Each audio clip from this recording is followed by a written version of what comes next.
ನಮ್ಮ ಬೀದರ್ ದಕ್ಷಿಣ ಕ್ಷೇತ್ರದಲ್ಲಿ ಬಹಳ ದಿವಸದಿಂದ ಒಂದು ಆಸೆ ಇತ್ತು ನಮ್ಮಲ್ಲಿ. ಬೀದರ್ ದಕ್ಷಿಣ ಕ್ಷೇತ್ರದೆಲ್ಲ ಕಾಂಗ್ರೆಸ್ ಪಕ್ಷದೆಲ್ಲ ಕಾರ್ಯಕರ್ತರಿಗೆ, ಸಾರ್ವಜನಿಕರಿಗೆ ನಮ್ಮಲ್ಲಿ ಒಂದು ಪಟ್ಟಣ ಪಂಚಾಯತಿ ಆಗಬೇಕು, ಸ್ಪೆಷಲಿ ಕಮಠಾಣ ಮತ್ತು ಮನ್ಯಾಕಳಿ. ಇದನ್ನು ಭಾಳ ದಿವಸ ಬೇಡಿಕೆ ಇತ್ತು.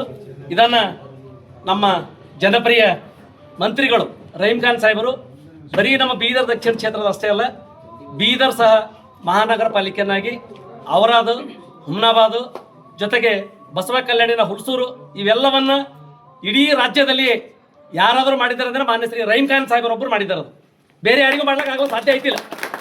ಯಾಕಂದರೆ ಇದಕ್ಕಿಂತ ಮೊದಲು ನಮ್ಮ ಸರ್ಕಾರ ಇತ್ತು, ಆವಾಗೂ ಸಹ ಬೇಡಿಕೆ ಕೊಟ್ಟಿದ್ದೆವು. ಆದರೆ ಅವಾಗ ಬರೀ ಹಳ್ಳಿಕಡೆ ಮಾತ್ರ ಆಗಿತ್ತು, ಹಳ್ಳಿಕಡೆ ಒಂದು ಮಾತ್ರ ಆಗಿತ್ತು. ಅವಾಗ ಮಾನ್ಯ ಈಶ್ವರ್ ಖಂಡ್ರೆ ಬಂದಿದ್ರು. ಅವಾಗ ನಮ್ದೆಲ್ಲ ಸುದೈವದ ಇವತ್ತು ನಮ್ಮ ರಹೀಮ್ ಖಾನ್ ಸಾಹೇಬರ ಮಂತ್ರಿ ಸಿಕ್ಕಿದ್ದಾರೆ. ಜೊತೆ ನನ್ನೆಲ್ಲ ಭಾಗದ ಕನಸು ಏನಿತ್ತು ಇವತ್ತು ನನ್ನ ಸಾಗ್ಯದ.